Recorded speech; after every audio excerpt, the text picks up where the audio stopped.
can see my screen, right? Team? Can. Yep. Got it.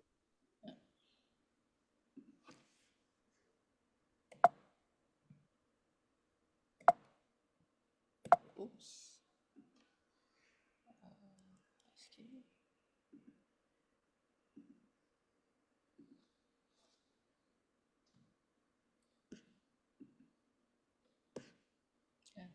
Okay. Okay, a very good evening and Assalamualaikum warahmatullahi wabarakatuh. Thank you very much everyone for joining in. I think we have enough people to start, to slowly start.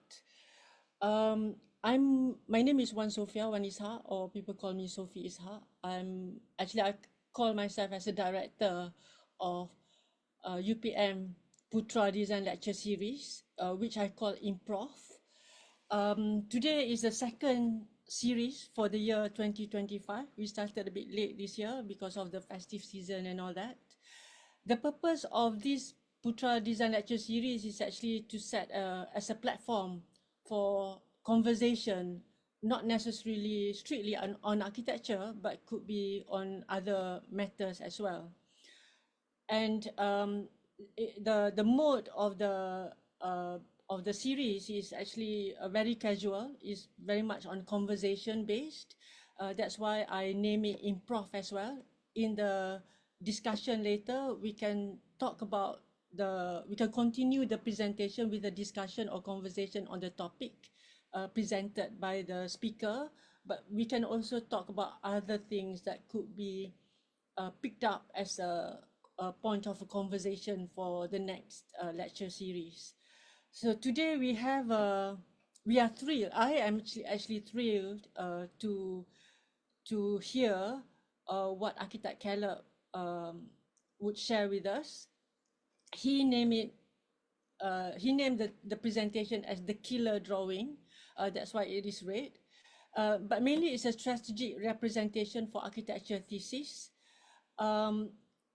Caleb was awarded as the best thesis of the year by PEM in one of the organization or one of the event that we had before. Oops. So basically, the topic here today cover on the architectural representations. There are many ways to do it. We would like to see that students progress up or level up their presentations beyond the conventional presentation.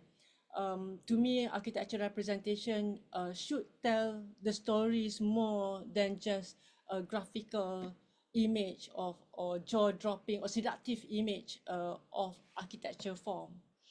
So before I invite architect Caleb to take the console, let me introduce a bit on his background. He is a registered architect with the Board of Architects Malaysia, graduated at Taylor's University in 2018. And in 2019, he was awarded awarded by PEM to have the best thesis of the year. What impressed me most on his thesis is actually the discussion that he put in the thesis, as well as the drawings that he had was really good. There are quite a few drawings that he had that is very impressive.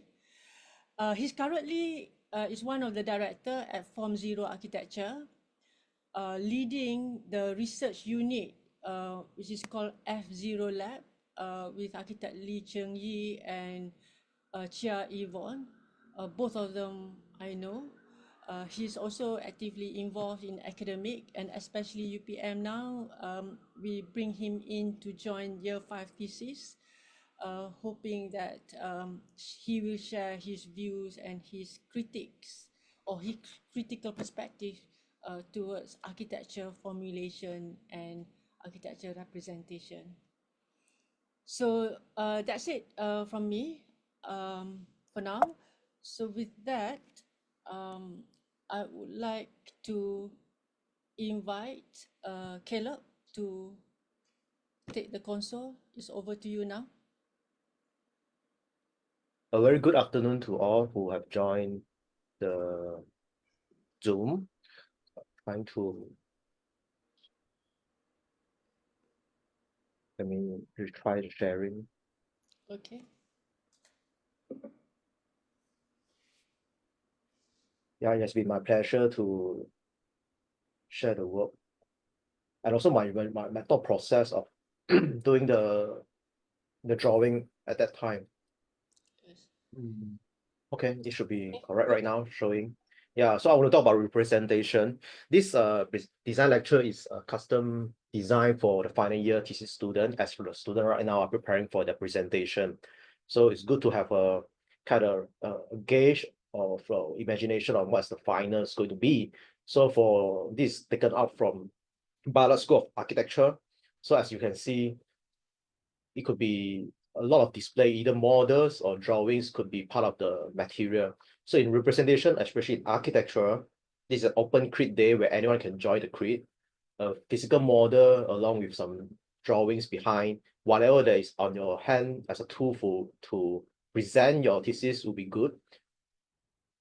So there's all sort of models and drawing.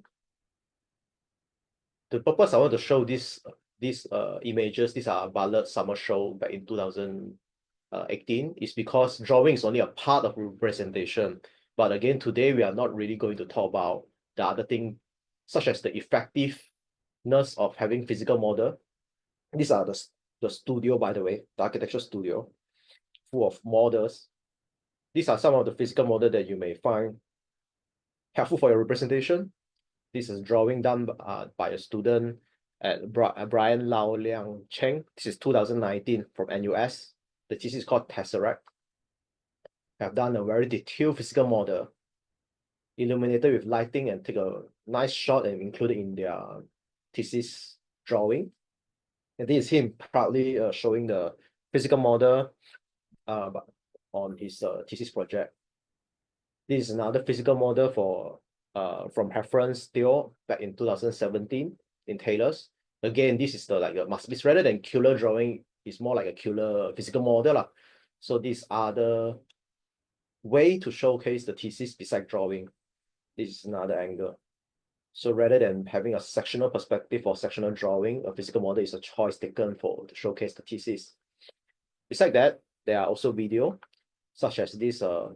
This is the #1 top student in UTM by David Ni Chi Kang. Back in 2021, I've done a comprehensive video across the other highly produced drawing. I've also won the PAM award for the representation for thesis. So this is also rendered either in Unreal Engine or in Blender. It's up to you. Video may be another effective way to showcase the thesis. Besides that, there's also diagram. Of course, diagrams span from the classic ones, such as this evolutionary tree of the year by Charles Jenks back in 1971, all across to Yokohama master plan in 1991 by OMA, and also the OMA Padalat Billet diagram. So some of these diagrams are still kind of important for certain theses, not to be missed out. But again, today is not about the physical model, video, or the other type of diagram. It's more towards what we call killer drawing. I would like to talk about killer drawing on this particular project. This is Jusiu Library by Rampo House. It was done in 1992. At that time, it shocked the world, whereby this is the physical model done at that day. But what I find most inspiring for this project is their drawing. So this is how it looks like in models. Again, I would imagine student or academic, usually they will do physical model or they will do like an isometric perspective. But what is special about this project at that time is on this section drawing. This is what they call the unfolded section drawing. So this zoom in and then there's a macro section at the bottom, and it cut through from the building internal to view out. This is only half of the section. It showcases the full section that have the main message is to have a continuous ramp telling the story of the connectivity connecting the upper floor to the lowest floor. And the whole drawing this a long unfolded section. So sometimes, in order to showcase the essence or the soul of the building, some other drawing may be more effective. The drawings of this unfolded section able to capture the essence much more effective than the physical model. So on that section, it serves a bit like a diagram. Of course, OMA, they are also very good in doing diagram. These are some other diagram, again, to showcase the circulation. But all of this is not as special as the unfolded section drawing. These are all the relationship between the diagram of the drawing. Again, after that, because this was done in 1992, the drawing methodology have been incorporated and used by some of the other academic later on, such as this master's thesis student, who is Mimi Huang and Eric Bunga Studio, who have also done a unfolded elevation plus unfolded section to tell the story of the building. Again, sometimes it's about not about the drawings method, but it's about the concept also have been utilized in other multiple drawing and project done by other people. So effective project with an effective concept or methodology could be continuously providing value to be referenced by future academics. So the question come out here is that perhaps sometimes rather than the intention of the drawing is to provide answers, sometimes it's about framing certain question from the drawing. The drawing may frame intentional, useful question for academic development in the future. I move on to what we call abstraction drawing. Abstract drawing start with this beautiful painting done by Zaha Hadid back in 1983. We are talking about almost 40, 50 years ago. This is suprematism, the word 89 degree, the drawing. So large contexts have been drawn, not orthogonal, but it's a more artistic way. And this is at the beginning of the showcasing of the deconstructivists. Then towards later on 1990s, there is this Vitra fire station drawing, a series of drawing that was shown to explore, to capture the tectonic of the Vitra fire station.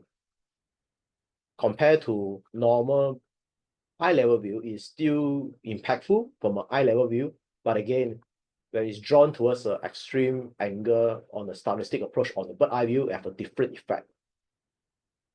So this is how it looks like. It was built, and of course, later on, it was being used more like a museum. It has no longer functioned as a fire station. However, the drawing, the method still serve as a baseline for many other drawing that I will show later on. This is an example again, the peak by Zaha Hadid before the Vitra fire station, 1983, showing all the context gel together with the building, even though the building is stylistically designed. So I'll go through some of the usual standard drawings, which is still fundamentally maybe useful to showcase your thesis project, such as section.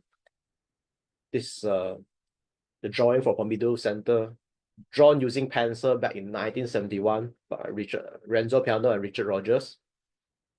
Then, of course, you have some of this classic section drawing, the Cenotaph for Newton by Etienne Louis Boulle back in 1784. And in a modern way, these are the more of a modern diagram section that showcase the narrative and the intention of the thesis. This is the outline of the nuclear geography, trying to capture the waste of the nuclear material, done in 2021 by Butler School of Student Architecture. Then again, besides section, we got sectional perspective. The classic are such as this cross-section of London Barbican Centre done in 1970s, drawn by Chamberlain, Powell, and Bott. And then the perspective drawing, this is the one who have won Drawing Prize 2018, a reinterpretation of the old Babylonian tower, but in a modern way. So this is what we call Babylonian towers of modernity. A full drawing done in a sketch method using manual way to draw it. Then there are axonometric section.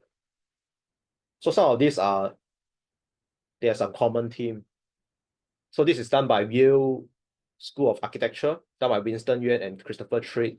This is purely digital. Has won one drawing competition on 2019 by Architizer, using curated color tone to showcase the function and the item. So from this, compared to the alternative, which is all purely white and black, there's a huge contrast of difference. For this, the important intention to showcase a different area of the space, while the colors is the one that the person chosen as a main drawing to showcase and encapsulate the whole thesis as an image of a killer image.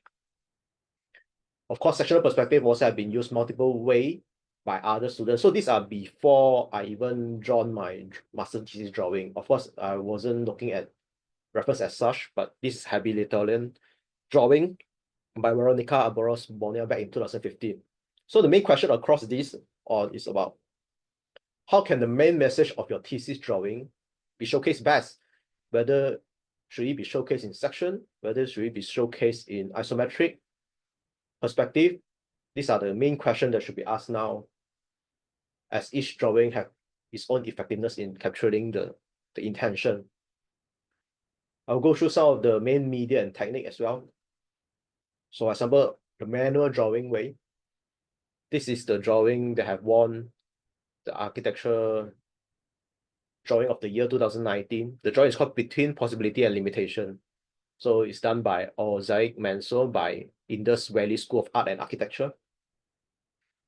So it starts from drafting a very basic outline of the drawing. Nothing digital coming, is purely drawn and imagined.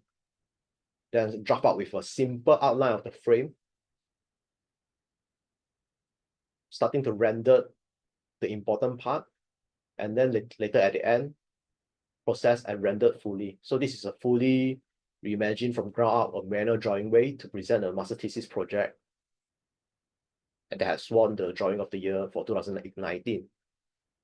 So this is for manual. For digital, this is some of the example of the outstanding drawing, the killer drawing. Again, this seed lottery chosen this particular section because this is a section that showcased the seed and the lottery on, and the climax of the activity event happened. So this is the University of Nebraska at Lincoln, done by Nathan rather well. So I would compile the PDF with all the reference link and the name of the drawings for your reference later. I will send in the group for your reference. This is again another digital drawing that was above the sea, and the drawing highlight the circulation. The drawing is called All at Sea. So it's by Amelia Samuel by McGill University, one of the nominated winner for 2019 Drawing of the Year, to showcase the political borders, how different countries intersect at the center that process the people. This is another digital drawing. Rather than bird eye view, the person who is a Christian Cogley from Ballard School of Architecture, the drawing is called Plastic Britain, to capture the wasteful plastic produced by Britain Kingdom using all digital and stylized images.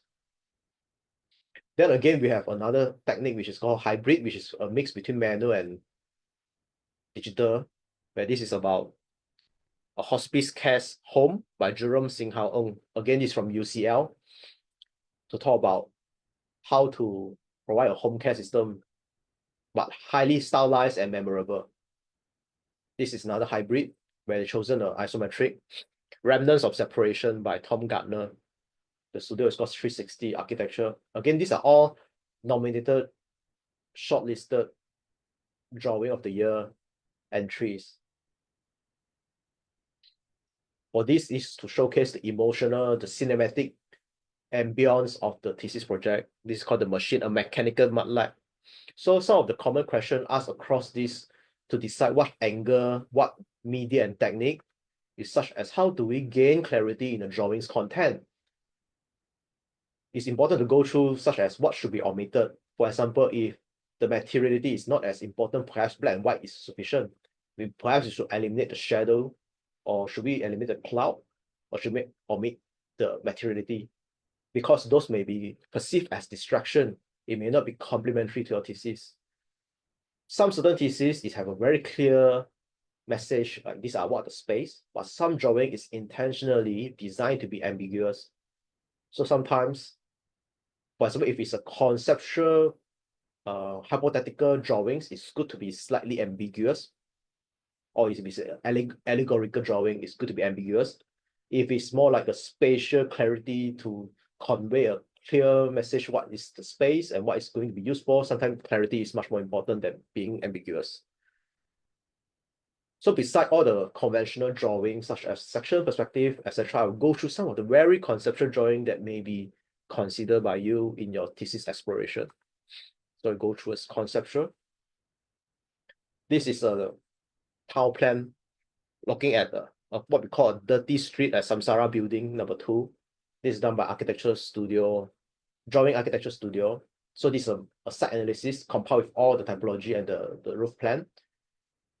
And then have a multiple perspective angle showing all the section again and the rooftop of the town. Highly rendered. This is back in more than 20 years ago. So this is a drawing compiled, highly stylized, multiple angle perspective. These are not fit into any conventional box as mentioned previously. It's neither sectional, neither perspective. It's a fully digital drawing. If we were to convey the drawing in a normal, more of a conventional way, this is the same project, by the way, Samsara building at number 42 by the same author. The student may present it in such a way, explorer push up the building. It's already chaotic, but in a conceptual manner, when it's done in an explorative, more like innovative method, suddenly this become highly memorable and remarkable because no one else have done this at that time. There's multiple drawing that I recommend serve as a reference for your viewing pleasure to view. So rather than this drawing, which is still special, but going to this is super special. Then this is a own exhibition done for the series of drawing. The drawing basically captured the evolution of the dirty street of Samsara building. So to be remarkable means that there are something about your drawing or your representation that deserve a remark, that people will make a note of. That is what the semantic of remarkable means. So the sub question that you may ask yourself is, how do you want people to remember your work or even remember you for? Is some of the question that you may want to think about. This is one of the drawing, fully manual. It's a knuckle bead by Andrew Evans. So rather than a bird eye view or single perspective, it's done more like a fish eye view. So some of the thesis students may really can using this some as a reference. These are another popular drawing done by Tomoyuki Tanaka, purely to outline the infinite infrastructure of Tokyo Station. And then this is for Shibuya Station. Intentionally to do it more like a wireframe view in order to showcase how intricately connected by all this circulation view. And again, it's a decision to make it all black and only singular color, which is all blue line. There's an attempt to put some colors into it, but again, the author main decision of the main drawing is to showcase it purely in black and white, because in actual, the station are so hard to, it's all blended together. The path and circulation are all blended together to show the madness. Perhaps black and white line drawing is the best to capture, especially wireframe drawing. So this is Tomoyuki Tanaka, proudly standing in front of the drawing. Some of the classic drawing is pure section. This is by the Japanese research group for Kowloon Wall City again. To show the madness, it was designed fully in it, including all the daily life, the event, the sanitary, the services. Without this being drawn, without the detail, the drawing loses a big part of the meaning. This is done in old times, and this is a more modern interpretation by Adolfo Afran to showcase in more of a color mode, to showcase this city of anarchy. Again, a section capture the close proximity and the madness of the event and drawing, and then if it's done in an isometric this isometric view, this with the color in it is different.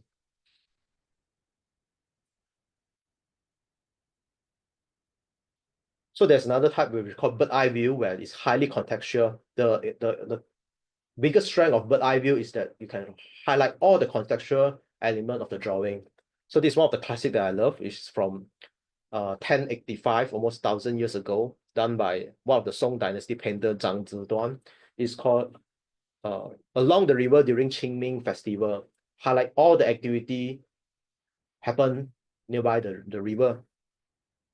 And all this drawing, again, at that time, because I have the interest in the drawing, it captured my interest on this, but yet is orthogonal and more of a low angle, it is not isometric, and it is not isometric as well, showing the full context and the human. So because there's a personal interest I have in the drawing, I do try to emulate the project when it's appropriate to the thesis. So this is my own attempt back in 2017, where I used a physical model montage together with the drone shot, together with a stylized attempt to make it close to because the building have a strong connection with China. That's the concept. Again, but so this is more of a stylistic emulation rather than a thinking or technique emulation. But here I want to emphasize is that sometimes in order to have a certain technique being learned or discover something new, there's no shame to emulate the process, because by doing the process, then we can find something perhaps there's some gap, then we can move on from there. I'll come back to several examples of emulation later. So some of the other bird eye view, rather than this is fully manual. This is done in 2017. It's a highly commended under hand-drawn category. It's called Utopia. Another example of this famous drawing is done by Morio Kusunoki. The drawing is called Art in the City. They have won Guggenheim Helsinki competition winner of 2015. So when everything is being drawn in line and in hyper detail in the contextual, the building seemingly looks a lot more contextual related with the surrounding. Not only the main drawing is complemented by multiple other drawings as well, such as this ground floor plan,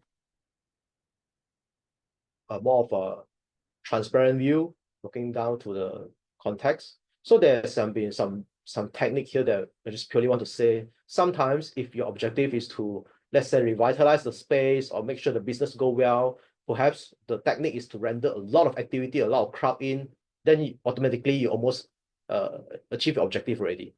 As long as you render a lot of human in, activity in, that is the impression that's given to activate. Sometimes your thesis may select a dead area. So these are some of the exploded diagram for the proposal. This is the rendering done for the competition.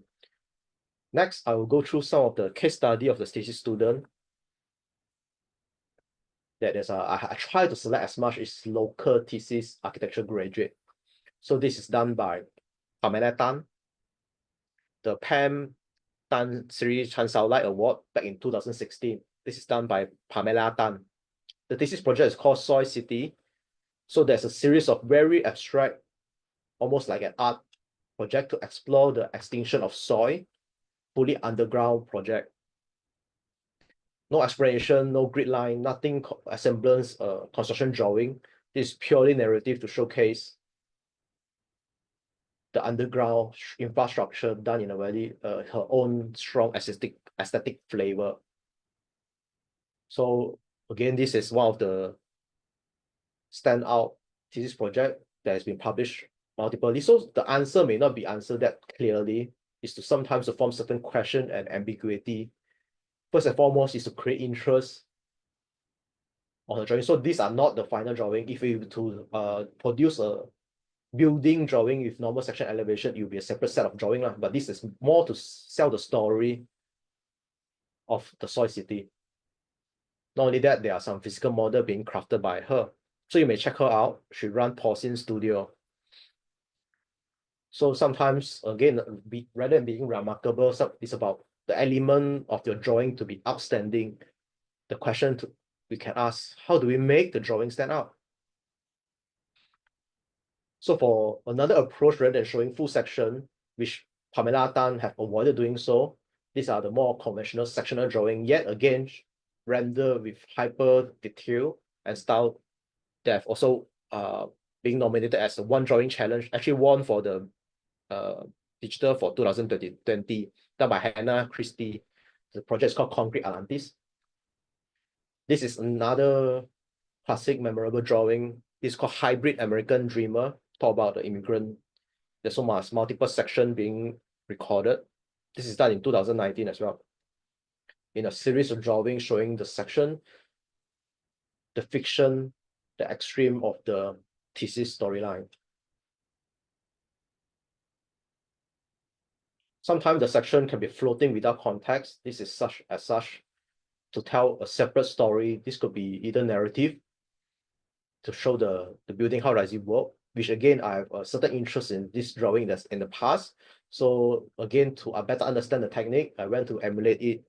So this is another drawing that I've done unrelated to the thesis, which is called Ground Zero, where we envision a city with a whole ground floor, not occupied by any person, a fully ground floor that is back to nature, drawn in a similar method with this drawing, whereby some of the winner of the year also have similar, where the contexts are being wiped out intentionally. Of course, they have separate drawing to showcase the drawing sit into the side, but in order to showcase the story, some part of the drawing here even is using perspective view, some using plan view, and then some are using sectional view, all combined to create a drawing. This is a overall and hybrid winner back in 2020. Drawing of the year done by Bartlett School of Architecture by Clement Lawrence. It's apartment. So some of the reference of book in terms of technique, this graphic anatomy by Bow Wow, there's 2 episodes showing all the kind of detail that we want to reference if you want to showcase the details of the design to make it more believable and enjoyable. Even the section drawing. The details matters in the killer drawing, especially if in a certain small scale. We go back all the way to Nagagin Capsule Tower. This is done by Akira Kushirawa back in 1976. Especially some who have doing more of a modular system, it's good to showcase some small detail. So this is how it looks like in a capsule drafting your own architectural project. Another manual of section drawing books by David J. Lewis, Mark Surumaki, and David J. Lewis back in 2016. You may want to check it out. Follow through with some of the other case study of the recent graduate by Malaysian, which I find remarkable and outstanding. So back in 1956, MC Escher have done certain drawing that is very distorted, merged together that give a different effect of the drawing. So this is called the print gallery drawing, and then this is the famous one, it's called Relativity. This is 1953 by MC Escher. So one of the graduate called Daniel C. This is from Taylor University by tutor by architect Lee Cheng-yi and architect Ian Ng. The project is called Microcosm of Consciousness. It's about escapism. So even the site plan is rendered in a style method to showcase different meaning. So this is some of the drawing that was produced by him, showcasing the journey, the walkthrough within the building without any clear side angle or perspective vanishing point, multiple vanishing point. Another half fully in manual, trying to capture the process, how seamlessly connected with the surrounding context. Another drawing.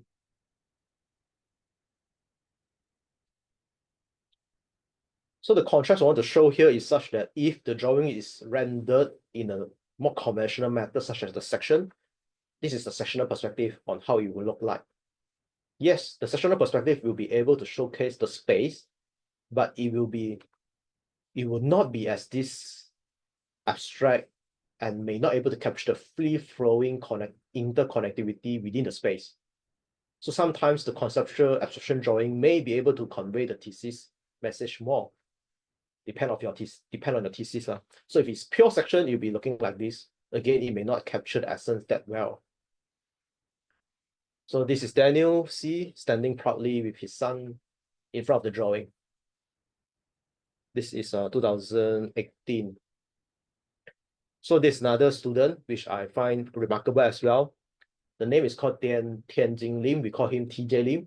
He graduated from DIA, Dessau Institute of Architecture. So he had one drawing of the year 2018, nominated by our house School of Architecture. I have honor to speak with him back in 2020. So his project is located at Penang. So he's a Malaysian graduate from local and then went overseas to study. This is his project. It's called Penang Tower. Why I chose to talk about his project, because he has spent 90% of his effort in the whole thesis on one drawing. So basically, this is the drawing, highly detailed, and in the AutoCAD drawing, it can zoom in endlessly to showcase different level of detail and attention. This is the rendering on how he convey it. There's a Comta Tower at the back. He has won the drawing of the year 2019 by Aarhus School of Architecture.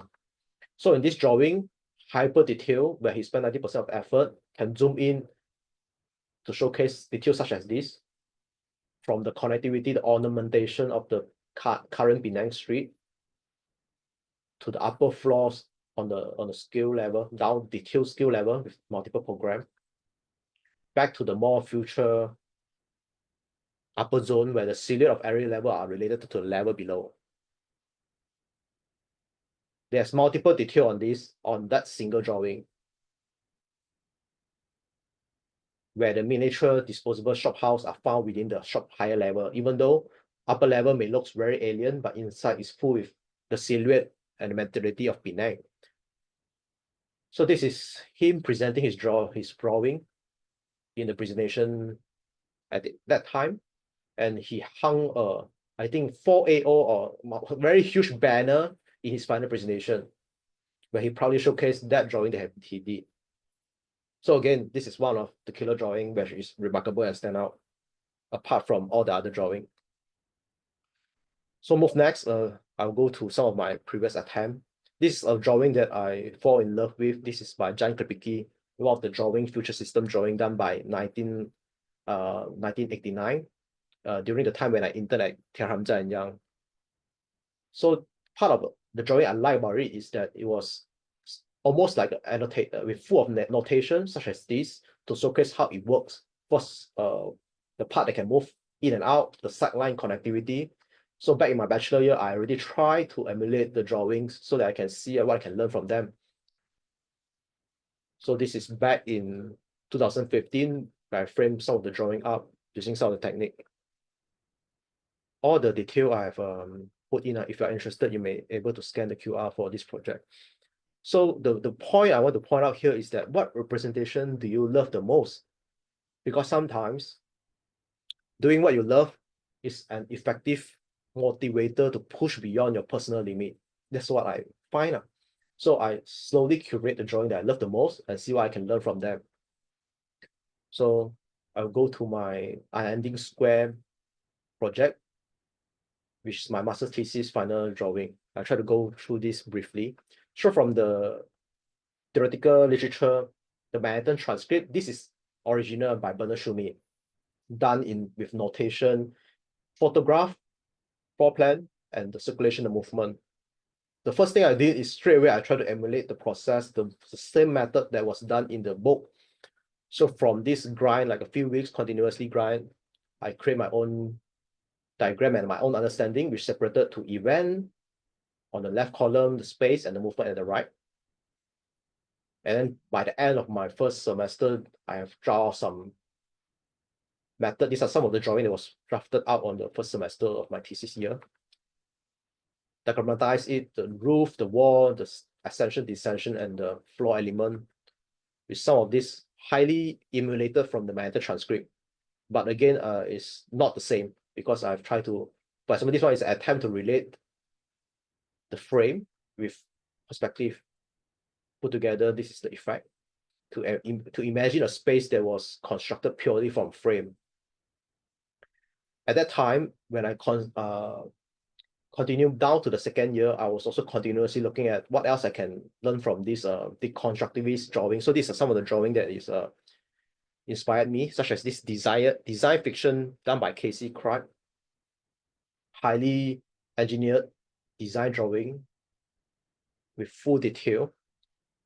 Then the closest one that relates to this approach, which I find one of the deconstructivists, is by Daniel Libeskind. This is the Micro Megas 1979 drawing, which is fully defragmentized.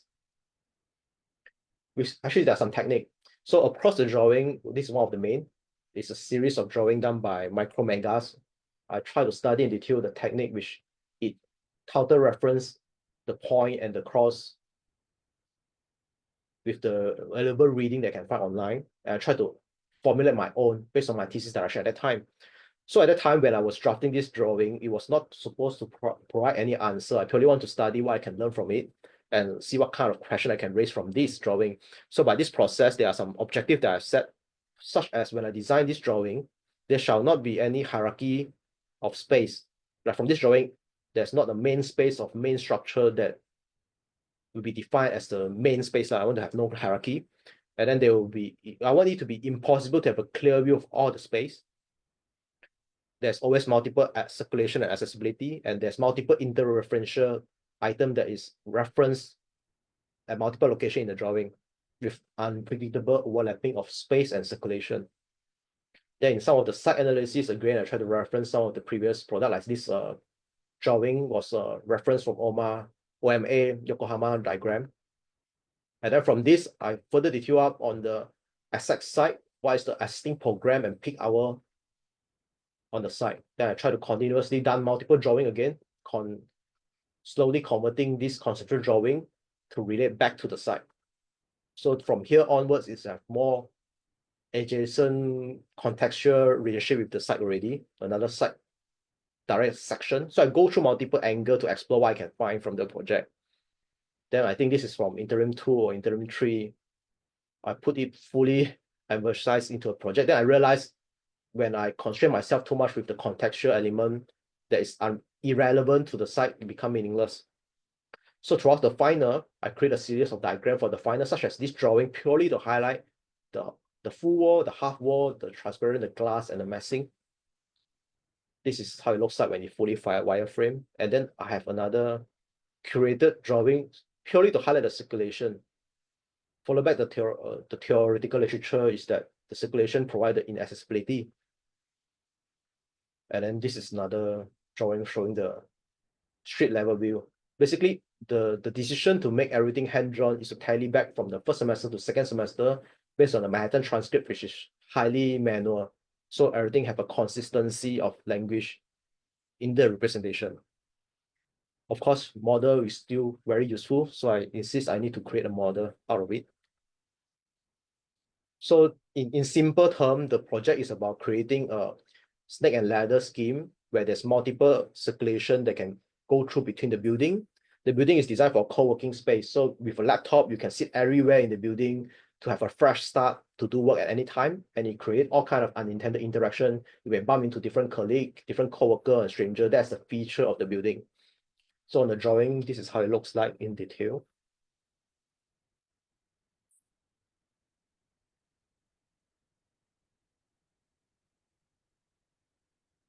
This is AO drawing, AO size, with the full detail of the context. So in comparison, the elevation was designed again in reference with the frame shown in the Manhattan transcript, the disjunction books, such as when I highlight, these are all the frame. So from the presentation, there's been a lot of attempt where I discussed together with a tutor, how do we theorize the drawing, such as what I mentioned just now. When you go through the space, there's always, with a laptop, you're able to restart the journey. And when you look out your window or your side view, there's always something dynamic there for you to view.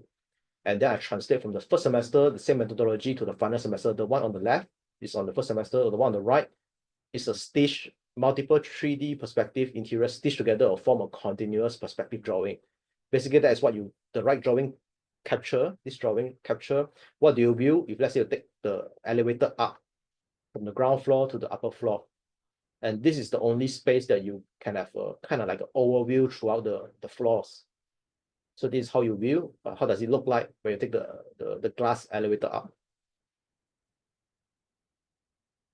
So this is the full drawing. So beside this, of course, there's also a non-sectional one that was multiple drawing.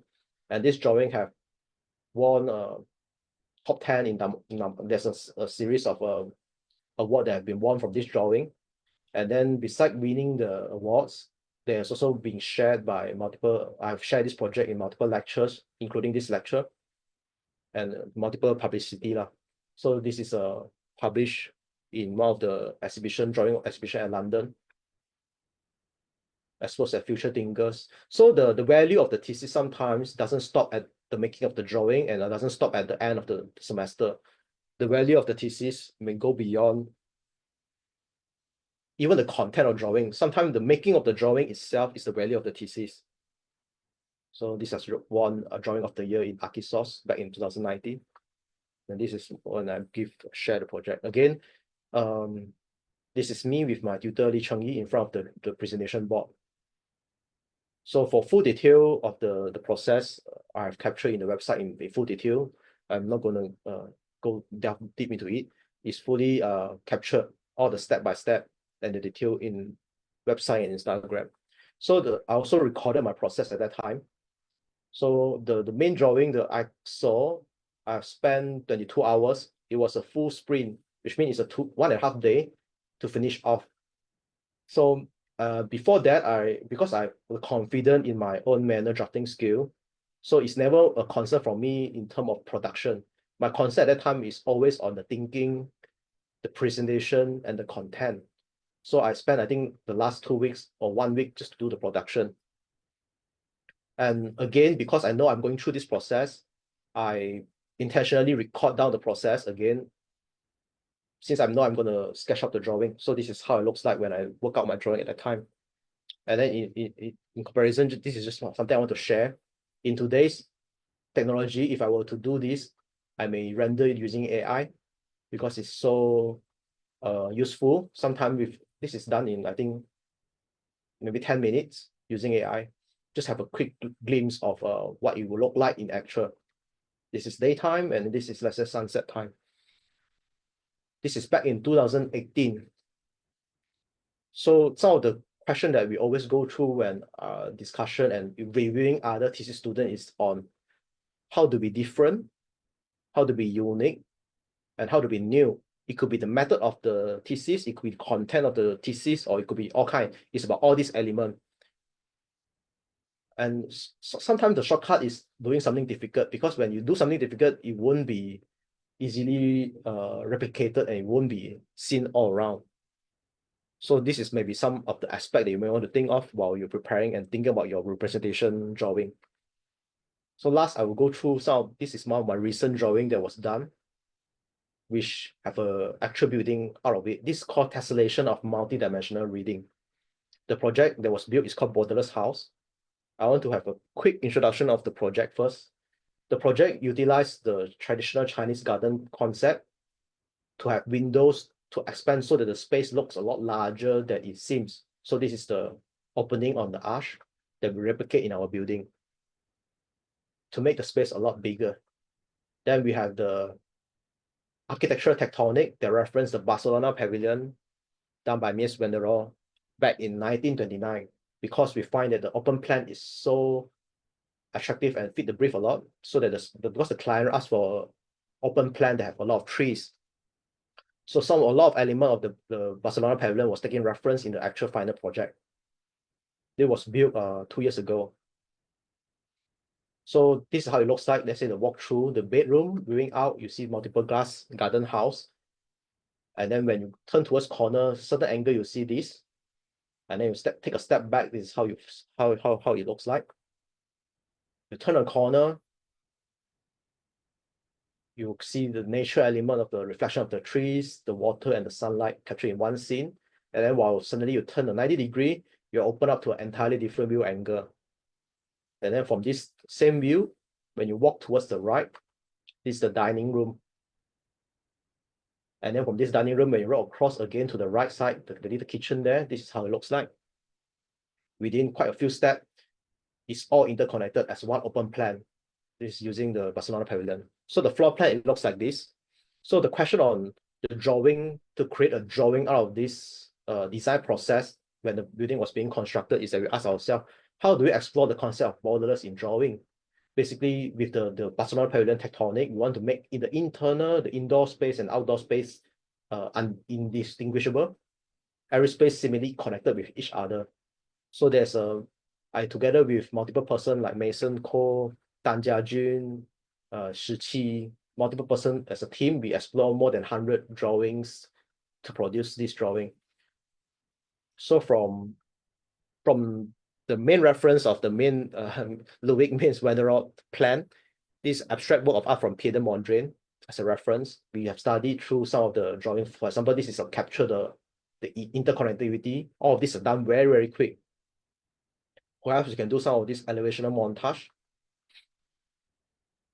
This is the reference for multiple angle. They have multiple floor plan, multiple ground level plane view. Again, other attempt done very quick to explore the possibility of the drawing that we can do.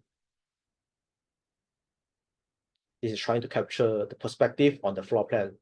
So all of these are kind of, we have gone through a lot of failing attempts now, and we are not afraid of exploring to learn something from what we will fail.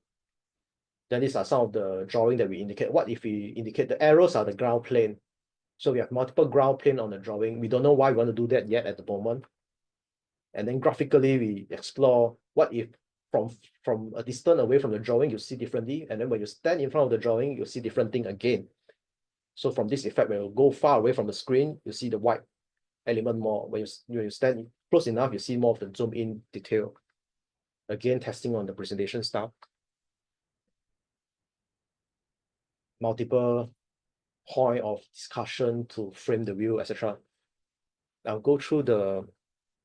So this is one of the key perspective field that we want to explore. These are all fragmented angle, and what if we have multiple fragmented angle in the same drawing? All this still doesn't achieve the content. At that time, we'll keep on scratching our head. How do we create a drawing that captures the borderless sense? All this still doesn't capture the essence of borderless at that time. Multiple exploration. Then we have sit down and thought of the idea of what if we make the drawing to be tessellation, almost like a tile. The drawing can merge with the other drawing to have different spatial quality and different program. So that was the time we decided, let's do a tessellation drawing. So this is how it looks like. If it's rectangular, the line will merge with the line adjacent. So when you rotate the drawing, it will merge well. But even this, there's a several round of design, such as the one at the left. We found out that if when the drawing is orthogonal, when it's 90 degrees, able to merge with the adjacent drawing better rather than slant line. So all this perspective doesn't work, especially when we put in the colors. The line, even though there's no line, you're able to tell this is line drawing.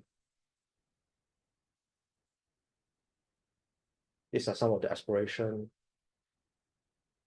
Testing if whether the slant line will work. Even thinking of making an actual object using a graphic where it will merge towards 3 panel. An actual testing, more testing on the angle.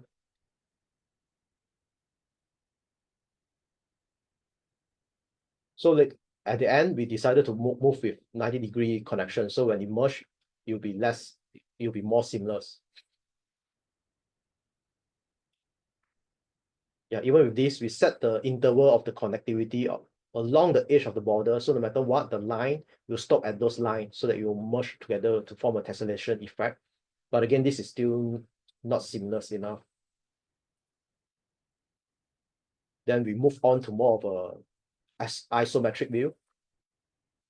So the drawing may look like this in a single piece, but we merge together and form this effect.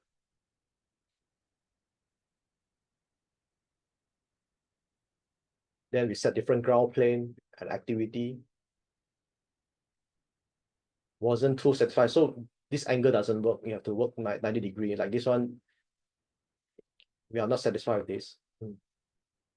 So later on, we set up this with some technique that we use, which is 45 degrees. Whatever slanted line shall be 45 degrees. Then when you go across the different drawing, shall be 90 degrees for the drawing. Some other mock-up. Then we slowly put in the activity that it makes sense when the activity move with different ground plane. So when you rotate, there's always certain activity that follow the ground plane. Basically, there are 4 ground plane because it can be rotated 4 sides with more activity. So this is the first time I share the detail of the making of this drawing. Some render of the activity with 3 ground plane.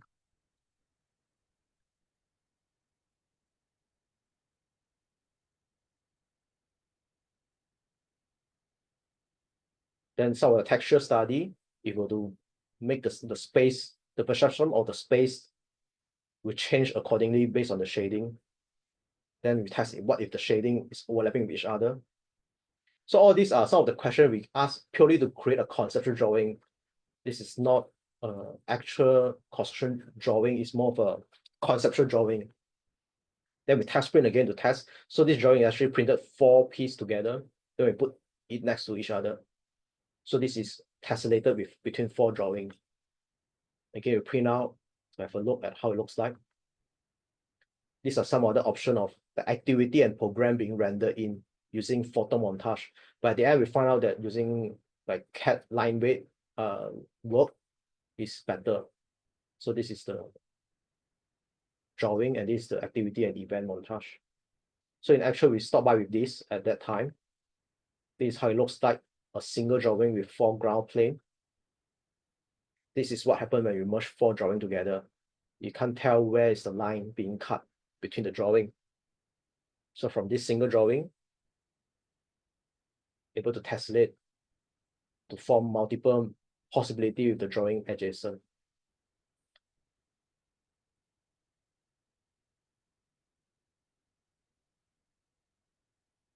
So all this is more of a in an actual practice office. We do it more for fun and for personal interest, to in an objective trying to capture the essence of the project. So if we to zoom in, this is how the building looks like.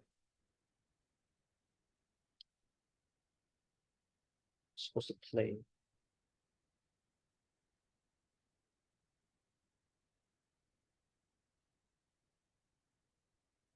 Okay. Yeah, this is the drawing. It was intended to print in a large scale, so a lot of the space have to zoom in to see the detail. Combining plan, isometric, and perspective together. This is how the floor plan looks like. So again, the floor plan and drawing and the building is interconnected together with the actual photo.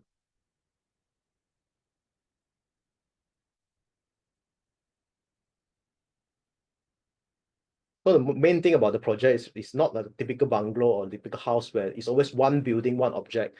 The building is designed so that all the borders are broken down. There's no unable to distinguish between indoor and outdoor. And then the building is composed by many walls only. So this is some of the physical model, of course, we do to capture the building.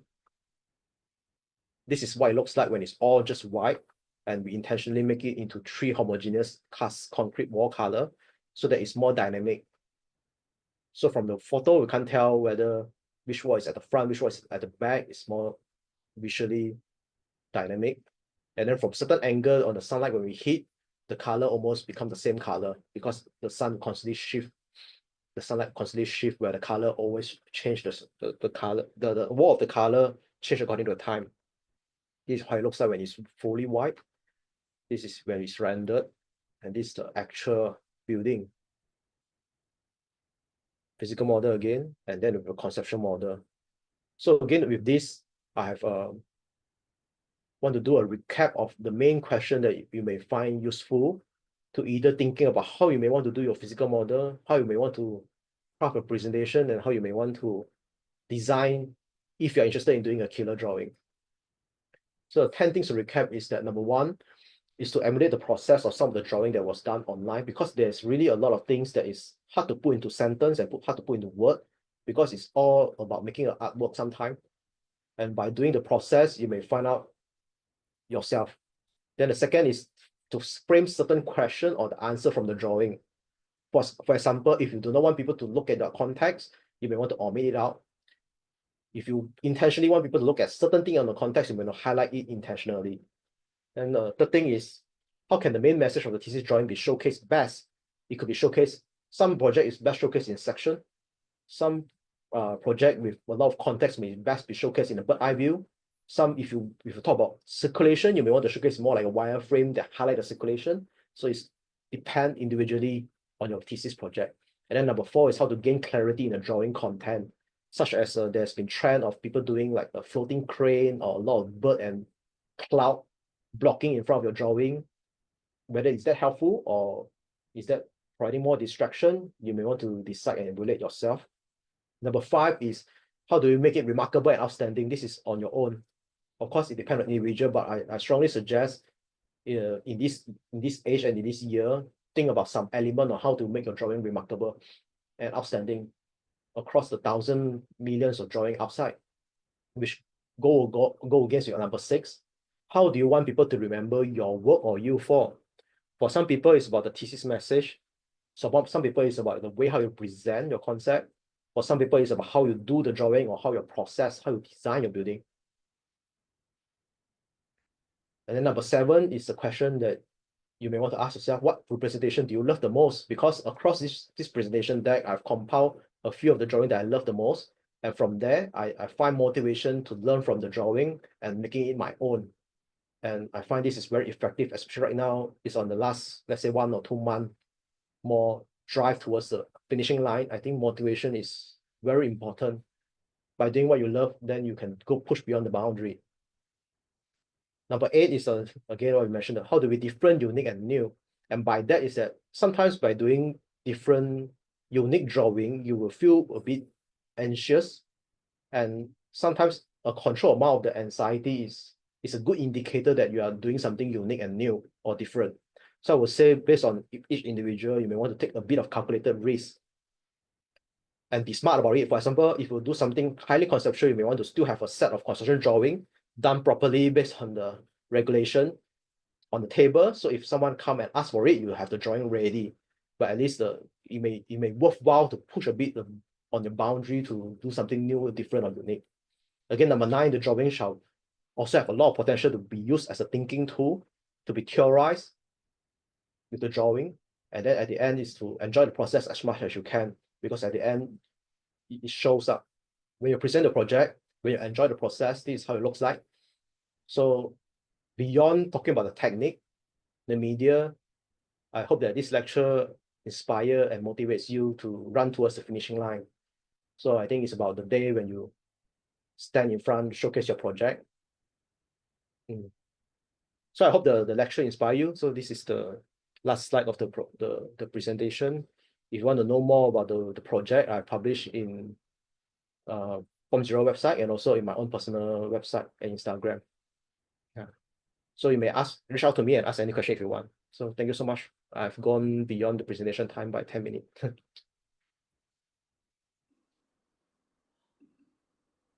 Thanks, Caleb. That's Yeah. very inspiring.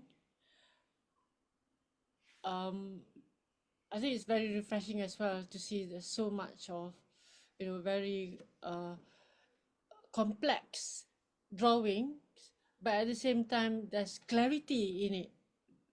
It creates moods and it has sort of messages, lots of messages and layers of information in it. It's very rare that we see those kind of drawings, especially here in Malaysia. But I'm glad to see that there are quite a number of drawings actually produced by Malaysians, even though they're not. Many of them are not from Malaysian University lah. So, but this is the direction that we want to do at UPM as well, to encourage or motivate students to produce drawings, representations, or representation materials beyond the conventional drawings. Yep. Yeah. Should I stop sharing or how should we? Yes. If you can quit sharing. Hmm. We have here today. Architect Lokwi is here. Any comment or input, Architect Lok?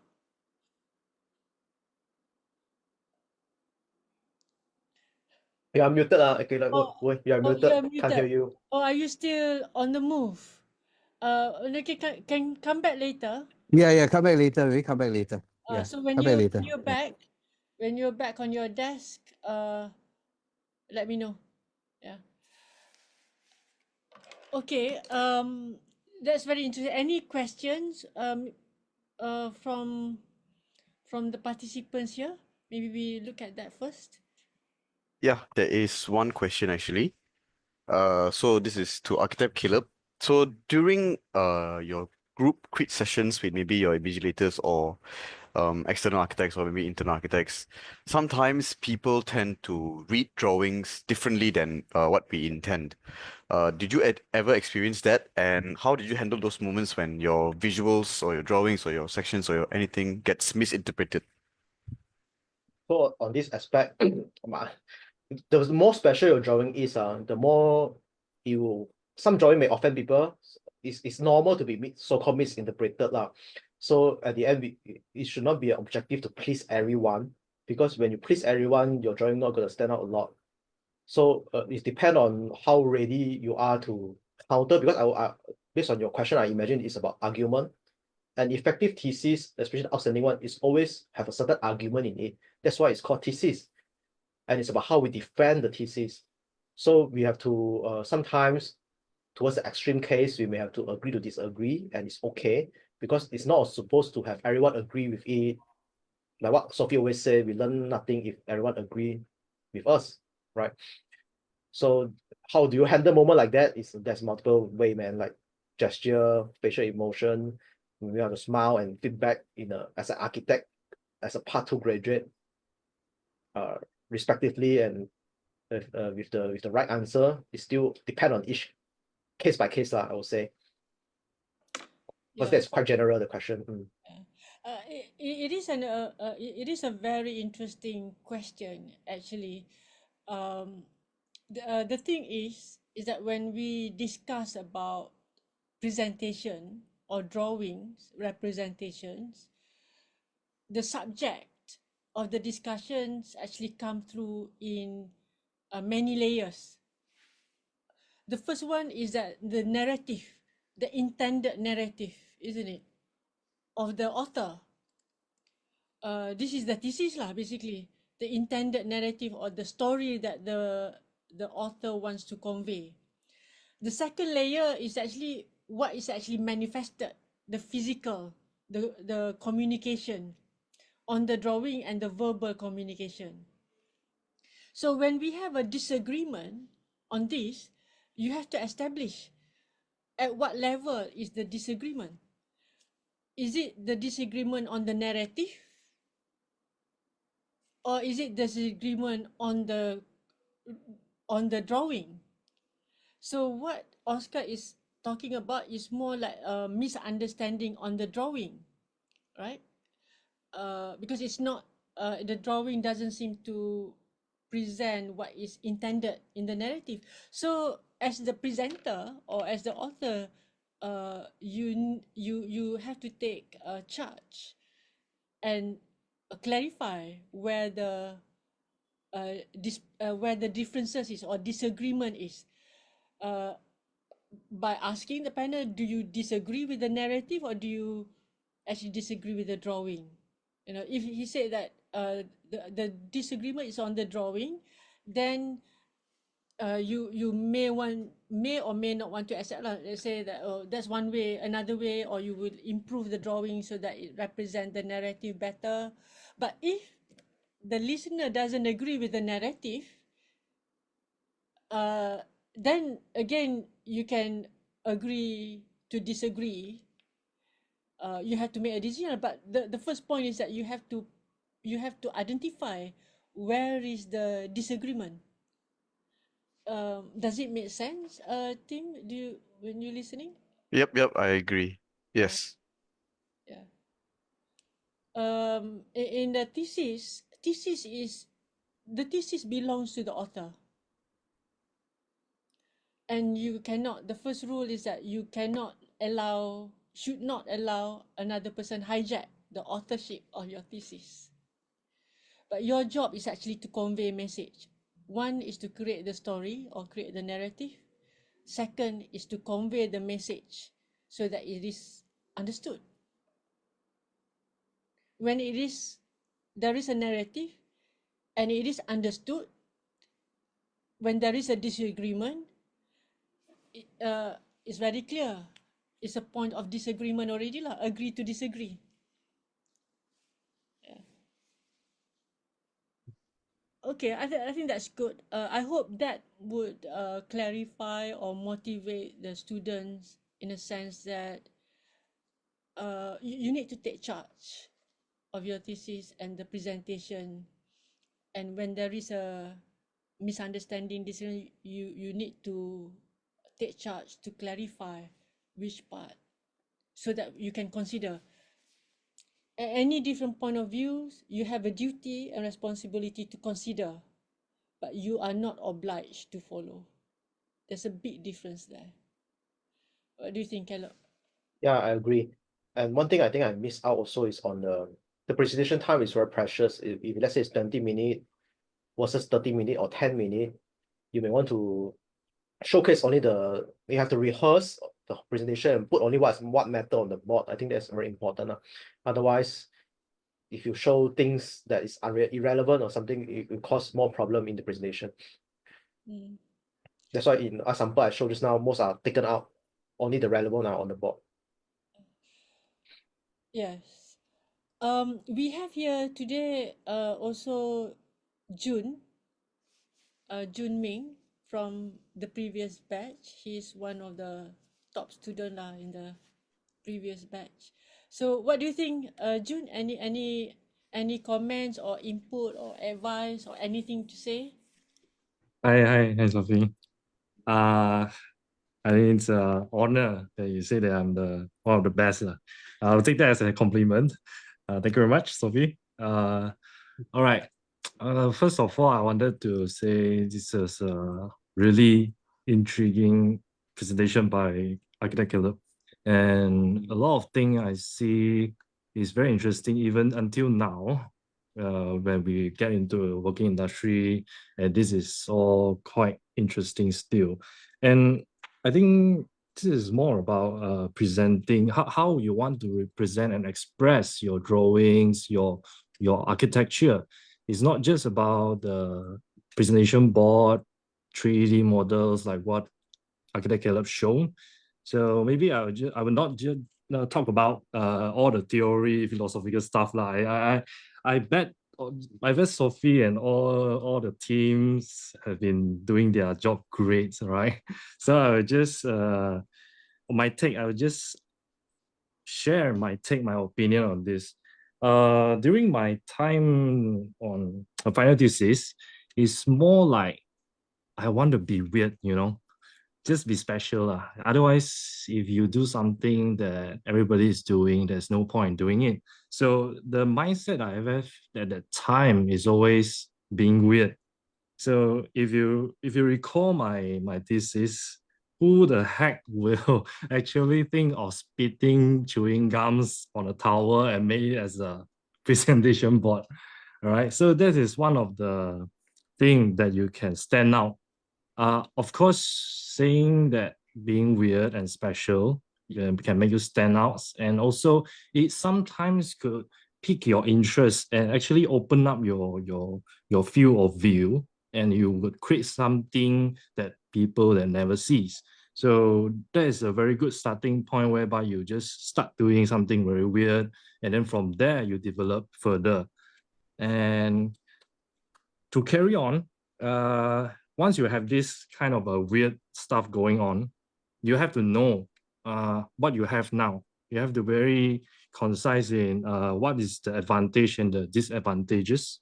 So once you know what is the advantages, you want to magnify it as much as possible. So whatever that is that's flaw, you want to hide it. So you have to be strategically hiding all these flaws. So because we are studying. Now I know. All right, I mean, we are studying, even though we are working on the real project, there's nothing that can be resolved 100%. That's why it's called building, right? It's never called as a build. It's a building. It's always been built. All right. So yeah, I think you have to conceal the flaws, just like makeup lah. So the technique I would actually use is usually I make something I know is an advantage very loud in terms of sometimes I use color to make it so vibrant, and then all those flaws that can be hide with a very monotone or very wash color, and also like the line weights and the playing with the foreground, background, and the midground, so that something that you don't want to show, definitely you just want to hide it away as far as possible, but you don't want it to be empty, so you have some context in it. Yeah, so that's one of the way of making your presentation more looks refined. All right, and then you can see right away once I come into your stand, your spots. I look at the board. The first thing I see is the thing you wanted to show. So the focus is being taken and captured, and the rest they won't really pay much attention on the rest, which is the flaws, right? Okay. And the last thing is I wanted to, because I heard there's a one question from the floor, it's talking about then when there's a disagreement between the panels, right? I think you actually should be piquing their attention. You want their rebuttals, and actually from there you can learn a lot and think of something that you never thought of. For example, during my time, okay, I was being created by a lot of these external panels, and one of them is, of course, is my employer now, Steven, and he actually, until today, he's still complaining about something. So, it's about I'm hiding the flaws and this and that. So actually, I know that is my weakness. So I should actually enhance my skill in concealing my weakness. Yeah, so I think rebuttal is actually always good. It's not necessary to be bad. You want people to comment on it and you learn from it. Yeah. Yeah, so. Yeah, actually, and then the idea is not really about concealing the flaws, really. It's not the agenda lah. It's not the main agenda.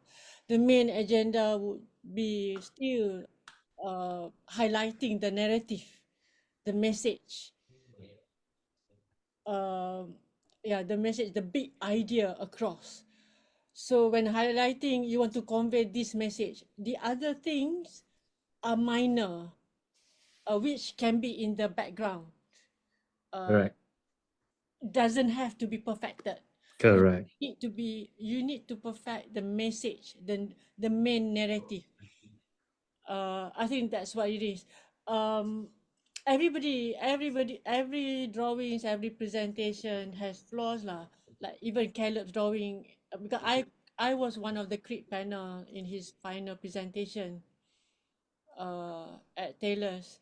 I did question quite a lot, but the thing is that the way, this is the one way of liberating the drawings when you have your own rules and your own lenses and your own theory. You're theorizing the drawings even. That's very difficult for another person to challenge, because it's a theory of drawing. The way the drawings are put together is different. So, but the message there is not about the drawing, it's about the thesis, the project, the narrative there. So nothing wrong doing the flaw, but it's just that you have to identify whether that flaw, is it in the main story, or is it the side story, or it's just in the background to complete the information, the story only. That's important. That's very good, Jun. Yeah, I want to add a bit on that too. I think in my presentation, I also own up a bit of the weakness. I say this building, for example, my building, the thesis one, is have surveillance problem, have maintained, like to clean the building will be hard. If you have CCTV one to surveillance the building, it's going to be hard. So I sure will present it that way. But that is but the pros outweighs the cons out, because you gain other thing beside this weakness. Yeah. Mm.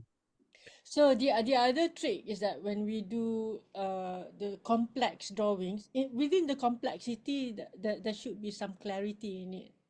That's one. Second is that when we do these complex drawings with complexity, which we identify that motivate us, you know, that's our passion and all that. We must also bear in mind that the drawings or the representation is actually the whole purpose of it to communicate.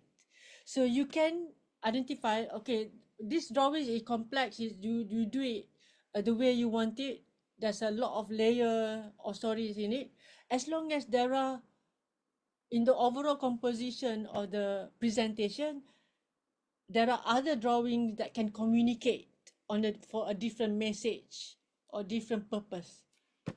You cannot just do like 100% complex, complicated, distorted worm eye, distorted bird eye, a planet view kind of thing, and then people cannot actually read the spaces, the sequence and all that. So you can have other drawings as long as the combination of all representations actually convey the whole message, convey the whole narrative. Am I right, Caleb? Yes, that's very right. We should not do it for the sake of showmanship only. There's everything that every decision should have a reason behind, and the reason should be consistently, cohesively relating to the thesis. Yeah. There's another question, Tim. Tim? Yeah, I'm here. Let me see. Okay, there's another one by Edwin. So the question is, how would you balance out generating such an explorative narrative and its killer drawings if you're packed with huge amounts of other technical checklists to achieve within a short time frame in a studio? So how do we stay motivated or disciplined and proceed further if our supervisor is more practical minded and doesn't appreciate these? So like balancing the technical stuff with the abstract, more creative stuff. So how do you plan out your time? I guess it's like how do you stay motivated as well? That's the question, lah. Okay, I'll give some answers. First of all, like what Sophie said, we need to take full authorship. Doing what we want is far more important than, let's say, any creep panel or even supervisor sometimes. Because at the end, we pay our youth like 1 full year and all the money and time resources for this. So you better make sure you really make full use of your opportunity. After graduating, there's almost no chance to do this anymore. Fully devoting 1 full year, full focus on this. So better make sure you do what you want. Second is in the process of presentation, it's always a skill how do we pivot and frame it back to your main message. We are not here to do construction drawing. We are not here to do technical checklist, technical compliance, 100% drawing.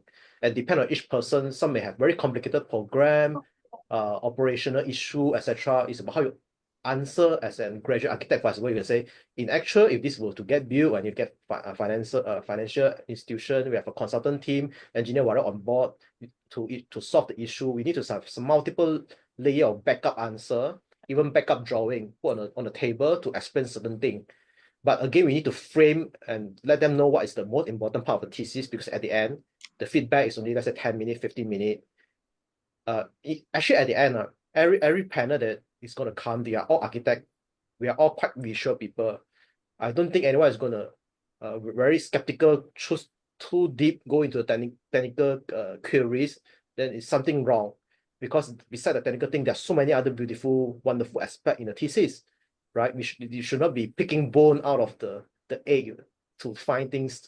When especially when you do very outstanding visual drawing, the people who come to see, they are the people, we are all fan of this kind of drawing, I would say, because we are all architect. So usually they will be asking other question already. When people come and only asking for technical question, it's because, for example, some of the students, they put right away, put all the technical construction drawing on the board, there's nothing else to ask and comment about. So sometimes it's about framing, leading the hand of the crit panel to show them, yet you have a backup answer, you know how to answer, you have some drawing already on the desk, etc. If they really want to find out, you can show them. Yeah, that's true. the maybe that comes under the second rule of thesis lah. The first rule of thesis is that putting up an argument, a proposal that you can put into arguments, and you make sure that it's understood. The second rule of bottom line rule is that you must show your competency. That's the second rule.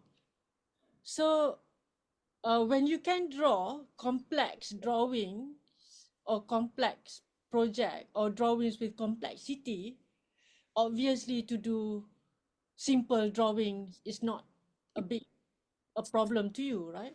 But you must show that you are competent and you know what you are doing and you understand your own drawings and you can answer your own drawings. That shows competency already. So it's more like try to impress the listener or the panel that you are actually taking charge. Yeah. And then with this competency, I have again, to what they call what I go to the upstairs. Yes. Hello. I'll Yes, mute yes, we you hear you. first. I'll mute you first. When we talk about competency, we must be I usually I suggest that we should know as architects especially, we should find ways how to get into a common ground. We don't have to agree, we can disagree, but we can find ways where we can put it into a common ground, meaning that if somebody talked about your drawings, that somebody talked about, do you have a domestic water tank, or do you know about escape routes and all that, you, even though it is not on the drawing, you should be able to discuss it. That is competency lah. Or you can put it in the report. You don't want to spoil your drawing talking about fire escape or whatever, or technical stuff. You just put it in a report. Oh, I have checked all this, and that's fine. That's competency and finding common ground. And as architects, we have to learn to do this because we will have to deal with all sort of people, and many times in outside, in university, you can take ownership. You can take charge because it's your money, your time, your everything.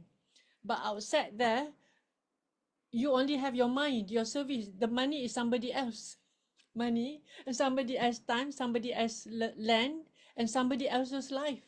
They're just the sponsor of your ego. You don't have that much control. But this is where you have to find tricks. You have to get skills in finding common ground. Yeah. I hope that answer or satisfy the question. Edwin, not sure whether you are from year 4, right? Are you? Yeah, I see your thumbs up. Okay. Look, are you backing? Yeah, but somehow I cannot see myself. I don't know whether you can hear me. I think You Yes, can we can see hear you. yourself. I'm I sure. cannot see myself. You I can only cannot see I see the dot with the body, you know. If you cannot see yourself, I'm worried. I have to call Pam and see what's happening to you. So, but anyway, I thought Caleb delivered a fantastic talk, and very interesting. You sit in his final, and I and John Gamble, we are the external examiner, and we stopped by his drawing. We are totally confused, but we were impressed at the same time, I must say. All right, so I think the topic that Caleb gives is very timely for the student, but also set a very high standard, right, to the expectation that what's next for them. In fact, I would say, if anything that I would remark maybe is probably the idea of drawing. I just came, I tried to join on time, but I can't because I was on site. And I think when you're on site, just I was there, I have to do so many drawing, like just relate, what I want this to be, what I want to be. So there's one level of, I think more a practical level of drawing is out of necessity and hand drawn and all that. But I think in the context of what Caleb is talking about is very interesting on a different level, meaning like theorizing the drawing, and drawing in itself become an end rather a means to architecture, right? So that I think also that is something that I think, to me, I sort of like, I like it and also were concerned about it at the same time. I got a book, maybe I will share with Caleb it's on oblique drawing. It's showing that actually there's a lot of idea throughout the history of drawing, the relationship to architecture, like the discovery of perspective and oblique drawing, just like the China one. China always, all the drawing has been always in the orthographic drawing, meaning they project on one direction. So, but ultimately, I thought your talk is very good, Caleb. I really enjoy it. I think it shows time has changed a fair bit. Like the drawing that become an end by itself, that I might not align with that very much, but I still think that it is something of interest that for me to explore more.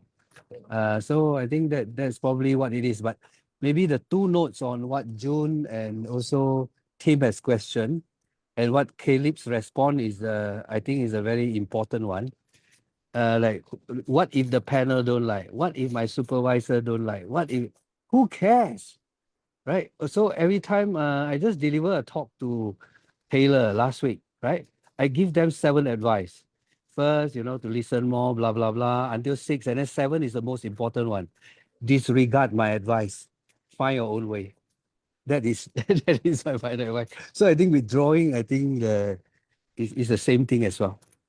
So, okay, Sophie, that's my 2 cents worth. So can I see myself again? I Yeah. cannot see myself. You sound like you're hungry coming back from. No, I already just makan. Just now I was halfway makan Oh, okay. because we are just finished and then we just everyone hungry, so we sort of like quickly dash off to makan. Yeah. Okay, thanks very much for coming in. Yeah. But I was listening all the way. Okay. All right. Bye um bye. your drawings look is also is very good. It's very crisp and there's a clarity in it. It has the architectonic I think your drawing has mood in the sense that it has it has a language in conveying message of the quality of space. That's why previously I requested you to talk about materiality. How does drawings create this sense of materiality and space, which is uh, a bit different to Caleb's approach, in the sense that your Caleb's drawings, I think, talked about more of a thinking. It's a thinking drawing, basically, isn't it? Yeah, yeah. It's about a perception of space, connectivity. It's about the process. Yeah.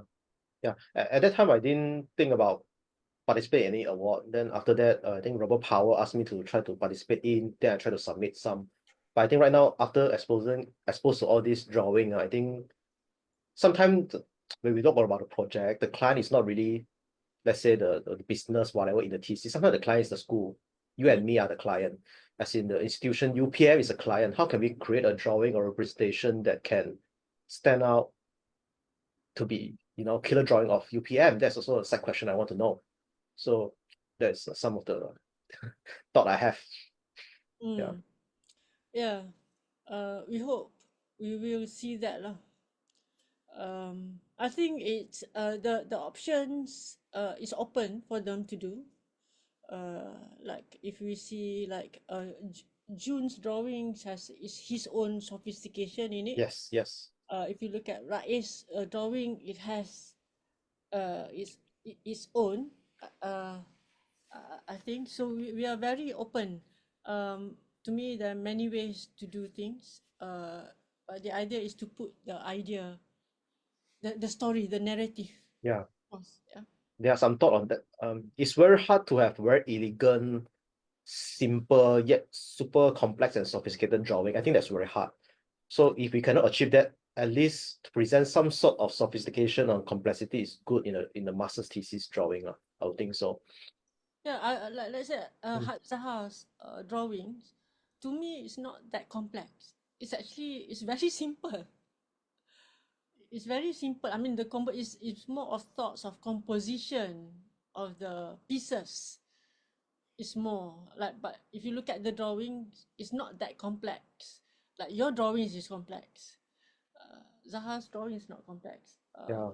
For mine at that time, I think it's the human activity. It was no one expect that because usually it's Photoshop in or photo montage. People drawing activity is still quite rare at that time.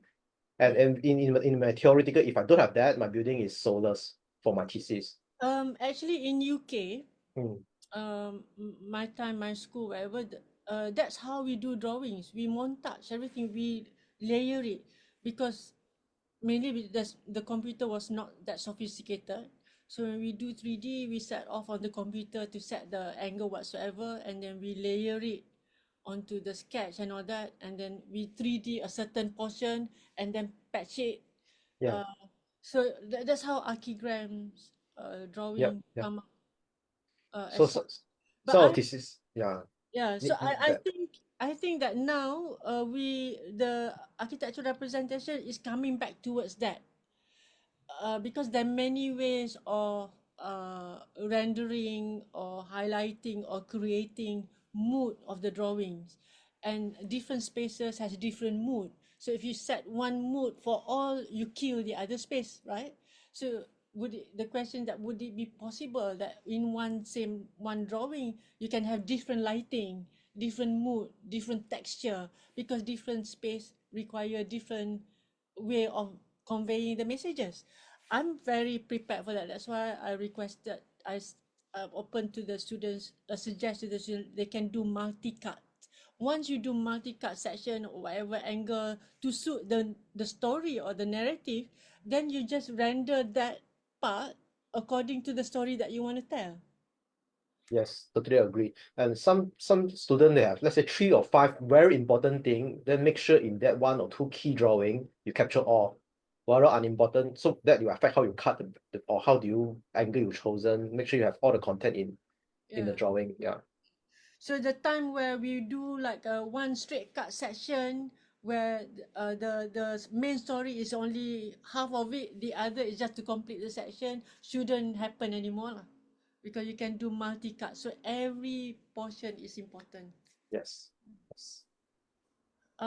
Any comments or feedback or whatever from the floor? Or Tim, do you want to say something? What do you think of the discussion so far? You think Probably as a class, we would like to thank Architect Killer for giving us this design lecture, especially when it's more relatable to students on the production of work and the representation of work lah, especially.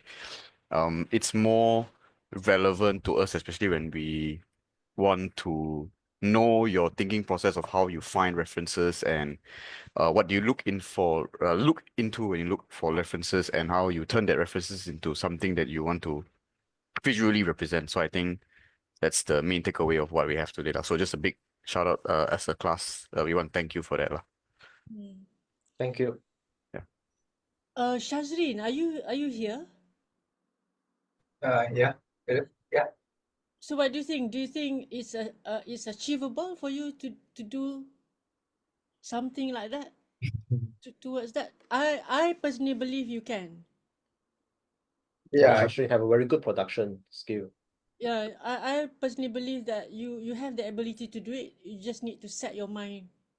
Yeah, I think on the technical skill, I think we can, but the more important thing is the message lah, what we want to put up. Meaning, it's like a language lah. So the message first is need to be solid lah. Then the production follows.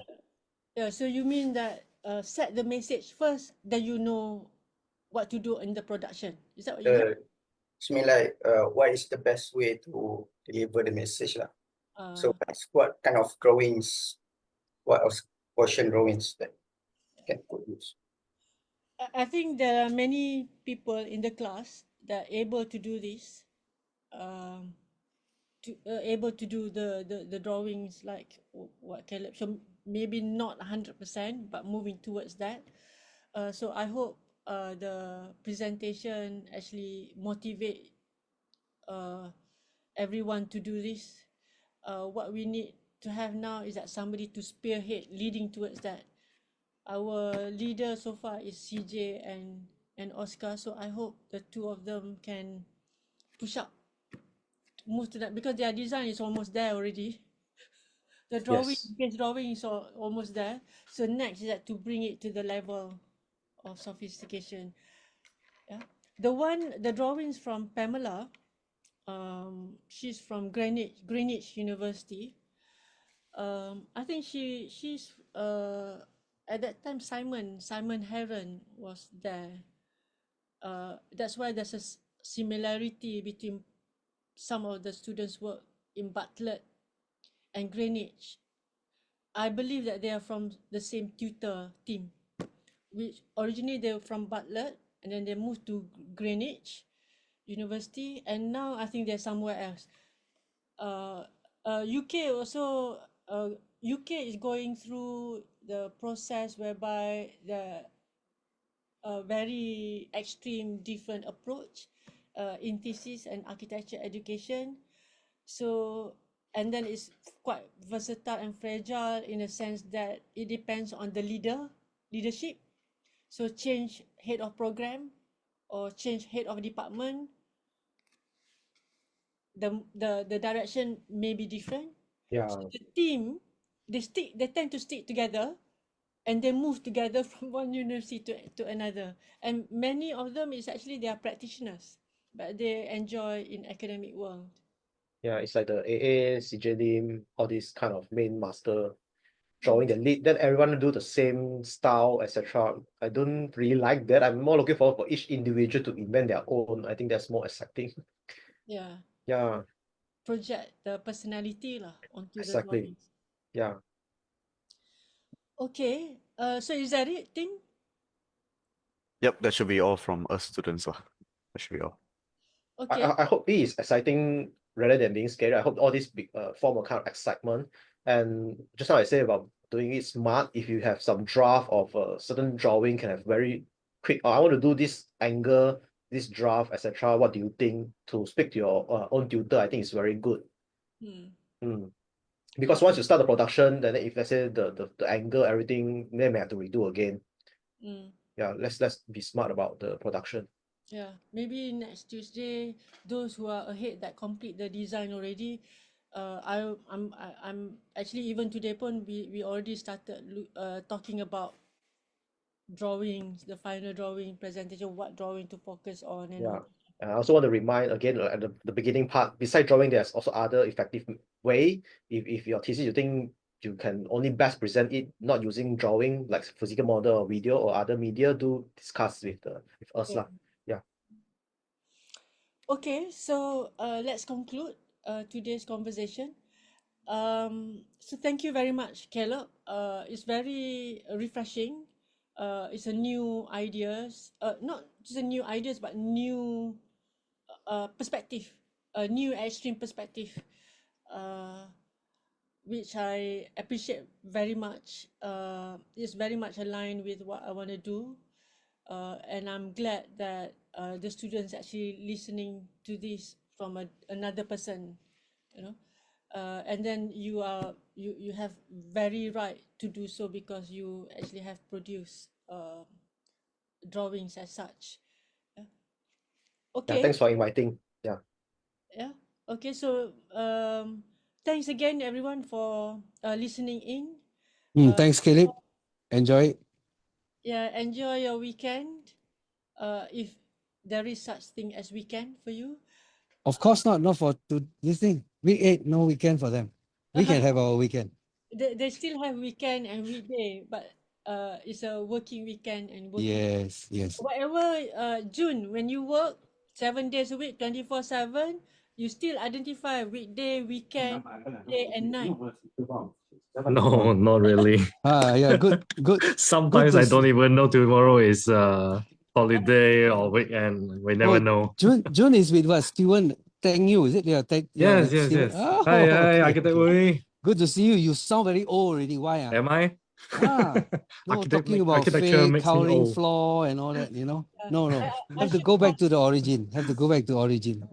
I should meet you more. Yeah, I hope to meet you all. you'll be waiting for coffee. Yeah. I still owe you a coffee and your book. Sorry about that. Ah. I'll make some time for that. You're paying rental already for the book. Sure, no problem. But good for you to drop by. Very good. Yeah, Excellent. sure. Yeah, so I should say hi to Steven. I should invite him again. You want to say hi to him? Steven. Sophie want to say hi. Oh, hi. Hi, Steven. Hello. So you have Wow, don't scare him too so much. close. Very good, Wow. Hello. We are just wanted to start the discussion, the design discussion. My goodness. Hello. Working. Yeah. Okay, so let's close the week. All right. Thank you very much. Thanks for invitation. Bye-bye. Bye. Everyone Bye. have a good weekend. Bye-bye. You do Yeah, too. bye. Thank you all. Thank you for joining. I appreciate that very much. No. Welcome. We are a team. Okay, bye. So I'm kicking out everybody now.